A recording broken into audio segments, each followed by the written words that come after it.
آنا ہے اور میں نے تم سے پوچھنا ہے، میں نے تم سے سوال کرنا ہے، تمہاری ہر حرکت کا، ہر کرتوت کا میں حساب کر رہا ہوں۔ فرشتے لکھ رہے ہیں، یہ اعضاء تمہارے نوٹ کر رہے ہیں، زمین جس پر بیٹھ کے تم باتیں کرتے ہو وہ زمین بھی ریکارڈنگ کر رہی ہے، تو میرے پاس تم نے آنا ہے۔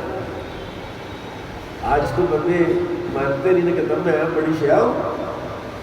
اس رب نے اس شے کا جواب دینے کے لیے کیا کہا؟ لمن الملک اليوم للہ الواحد القہار۔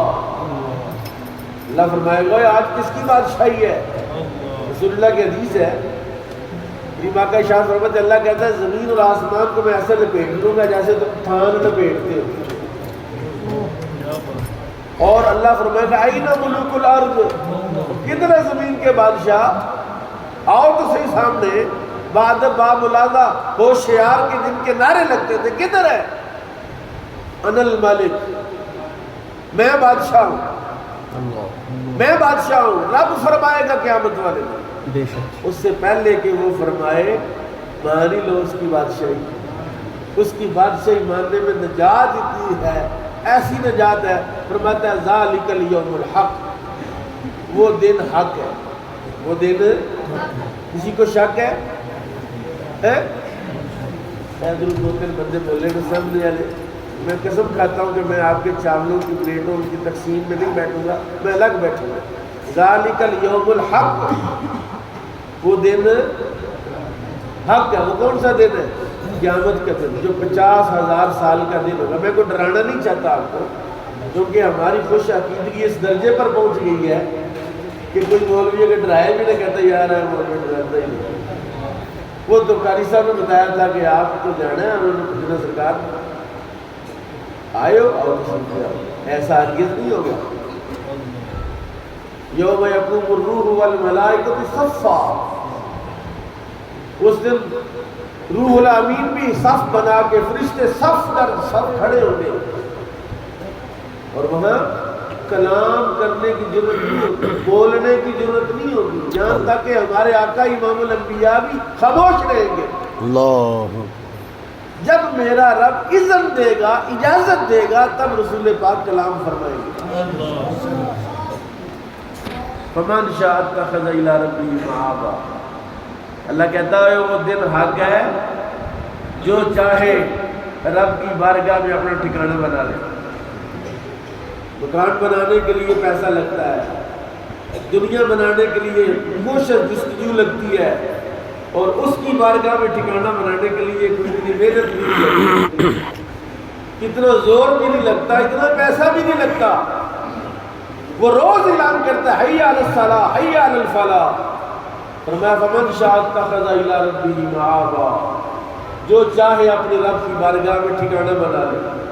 اِنَّا أَنذَرْنَاكُمْ عَذَابًا قَرِيبًا، اللہ کے حبیب فرماتے ہیں ہم تم کو ڈراتے ہیں قریب والے عذاب سے۔ وہ قریب والا عذاب کون سا؟ ایک بندے نے مجھ سے سوال کیا کہ قرآن کہہ رہا ہے کہ یعنی قیامت قریب ہے، قیامت قریب ہے، ابھی تک آئی نہیں، 1450 سال ہونے کو ہے۔ میں نے کہ یہ بتاؤ جو فوت ہو گیا اس کے لیے آگے کہ نہیں آگے؟ جو زندہ ہے وہ تو چلو ابھی زندہ ہے، لیکن ان کا بھی کیا پتا، ایسے ایک لمحہ لگنا ہے، روح نکلنی ہے، خاک کی ڈھیری ہے، مٹی کا ڈھیر بن جائے گا، پھر کوئی جانے گا کہ یہ بٹ صاحب ہے، یہ ملک صاحب ہے، چودھری صاحب ہے؟ کون ہے وہ؟ بڑے سے بڑا منصب اور بڑے سے بڑا عہدہ کہاں جائے گا؟ جس میں روح نکل جائے گی۔ کتنا خوبصورت گھر ہے، روح نکلے اس گھر میں رات رکھے گا کوئی؟ میں کہ یار 2 دن 3 دن 4 دن ٹھہر رہنے دو، جس نے بڑی محنت سے گھر بنایا یار اس کو، اس کا گھر ہے، اس کو رہنے دو۔ کہا نہیں، بالکل نہیں، یہ روح کے ہی سارے کمال ہے کہ یہ آپ کو محبت ہو رہی ہے، کس کی وجہ سے ہے؟ روح کی وجہ سے۔ اگر آپ چاہتے ہیں کہ آپ سے لوگ محبت زیادہ کریں، اس روح کو تازہ رکھیں، اس روح میں رنگ بھریں، اس روح کو زندہ کریں، اور جب یہ روح زندہ ہو جاتی ہے تو پھر کیا ہوتا ہے؟ پھر اللہ کی رحمت کے فرشتے نازل ہوتے ہیں، اللہ فرشتے بھیجتا ہے، ایسے شخص پر جس کی روح زندہ ہے، جس نے روز روح کو قتل کرنا ہے، جس نے روز روح کو مارنا ہے، روح تڑپ رہی ہے، اذان ہو رہی ہے، روح کہتی ہے چل، نفس اتنا بھاری ہو گیا ہے، اتنے ڈنگ ہمارے نفس نے کہ روح بیچاری مریل سی ہے، نیکی کی طرف جاتی نہیں، یہ جسم اتنا بھاری ہو گیا وہ نیکی کرنے کے لیے تیار نہیں ہے۔ فمن شاء اتخذ الی ربہ مآبا، میرا رب فرماتا ہے کون ہے جو اللہ کی بارگاہ میں ٹھکانہ بنانا چاہے؟ یا اللہ ٹھکانہ بنتا کیسے ہے؟ فرمایا ایک لمحہ لگتا ہے۔ آقا نے ارشاد فرمایا جو بندہ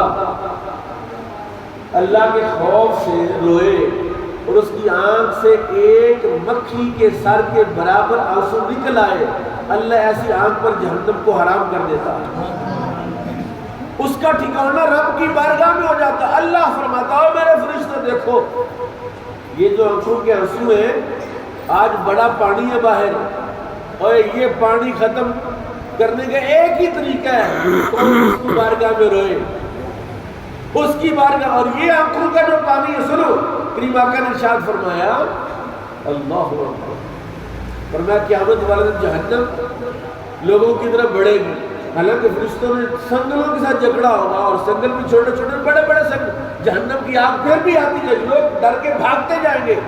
رب تعالیٰ رسول اللہ کو فرمائے گا محبوب اس آگ کو بجھاؤ، اس کو بجھاؤ، حضور کی خدمت میں ایک پیالہ پیش کیا جائے گا پانی کا، اللہ رسول پاک اس پیالے میں سے چلو بھریں گے اور ایسے جہنم کی آگ پر پھینکیں گے، آگ بجھ جائے گی، سارا محشر حیران ہوگا، سارا مجمع حیران ہوگا کہ ایک چلو سے جہنم کی آگ بجھ کیسے گئی۔ اعلان ہوگا سنو یہ کوئی عام پانی نہیں ہے، یہ امت مصطفیٰ کی آنکھوں کا وہ آنسو کا پانی ہے جو میرے خوف سے انہوں نے نکالا۔ اللہ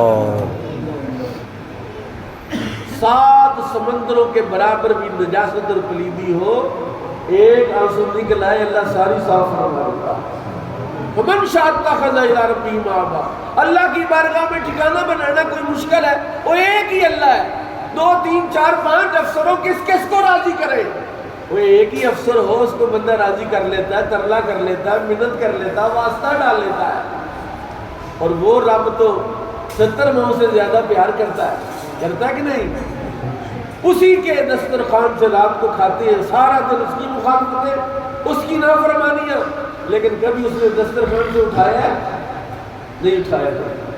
اِنَّا أَنذَرْنَاكُمْ عَذَابًا قَرِيبًا يَوْمَ يَنظُرُ الْمَرْءُ مَا قَدَّمَتْ يَدَاهُ، فرمایا کہ وہ عذاب قریب ہے اور اس دن بندہ دیکھے گا اس نے آگے کیا بھیجا ہے۔ یہاں تو پلاٹ دیکھتے ہیں، یہ بھی میرا ہے، وہ بھی میرا ہے، یہ گاڑی میری، فلاں فلاں فلاں فلاں، اور اس دن دیکھنے کا موقع ہے۔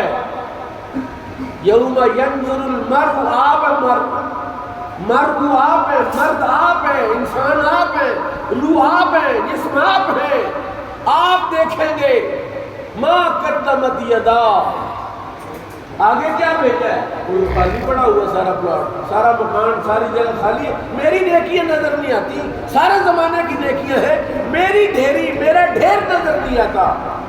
فرمایا حالت کیا ہوگی؟ وَيَقُولُ الْكَافِرُ يَا لَيْتَنِي كُنتُ تُرَابًا، اتنا سخت دن ہوگا کہ کافر بھی یہ کہے گا کاش میں مٹی ہوتا، میں انسان نہ ہوتا۔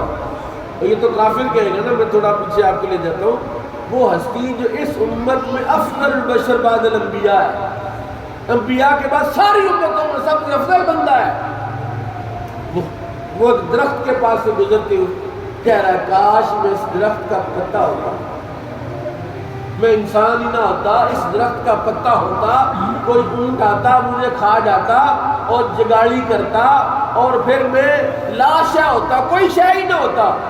اور شے بننے کے سارے بندے شے بننا چاہتے ہیں، وہ بارگاہ وہ ہے وہاں بڑی بڑی شے بھی کہے گی میں لاشا ہوتا۔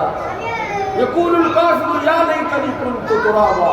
اور یہ جو مجلس ہے اصالِ ثواب کی مجلس ہے، اس کا اصل مضمون یہ ہے، یہ جو جنازے کا مضمون ہے، یہ جو دسویں کا مضمون ہے، یہ جو چیلم کا مضمون ہے، یہ ساری زندگی کا اصل مضمون جو ہے بندے کا یہ ہے کہ بندے کو رب کا خوف آ جائے. آخری آیت سنیے، بات ختم کرتا ہوں. اللہ کہتا ہے وَنَهَى النَّفْسَ عَنِ الْهَوَىٰ فَإِنَّ الْجَنَّةَ هِيَ الْمَأْوَىٰ. بڑی زبردست کڑیا ہے، ایسی اینٹی بایوٹک ہے، کمال ہے. اللہ کہتا ہے وَنَهَى النَّفْسَ عَنِ الْهَوَىٰ فَإِنَّ الْجَنَّةَ هِيَ الْمَأْوَىٰ. اور جس نے اپنے نفس کو خواہشات سے روکا، خواہش تو روز نہیں آتی ہے، روز نہیں آتی ہے. ایک پوری کرتا اللہ، بندہ 10 اور 10 پوری کرتا 100 اور آ جاتی ہے. ہزاروں خواہشیں ایسی کہ ہر خواہش میں دم نکلے، بہت نکلے میرے ارمان، مگر کم نکلے. وَنَهَى النَّفْسَ عَنِ الْهَوَىٰ فَإِنَّ الْجَنَّةَ هِيَ الْمَأْوَىٰ. فرمایا اپنے خواہشات کو توڑو، مروڑو، نفس کے سر پر پاؤں رکھو اور اس کو اپنی ایڑی لا کے اس کو ذرا مسل دو کہ نفس خواہش کو کہتے ہیں. جو خواہش نہیں ہوتی کہ چل یار فلاں جگہ سے شے کھا لے، فلاں کام کر لے، فلاں. کبھی خواہش ہوئی ہے کہ چل یار مسجد میں اس طرح قرآن پڑھ کے آئے؟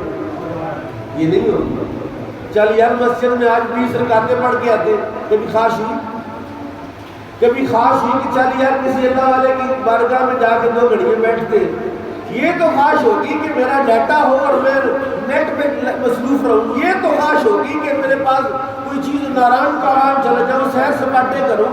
اب تو وہاں بھی جو لوگ گئے ہیں وہ دیکھ رہے ہیں کہ وہ جب ناراض ہوتا ہے تو ہر شہر ملین ویٹ کر کے رکھے. شکر کرو کہ وہ تم اس حبیب، اس نبی کی امت سے ہو جو اس کا حبیب ہے.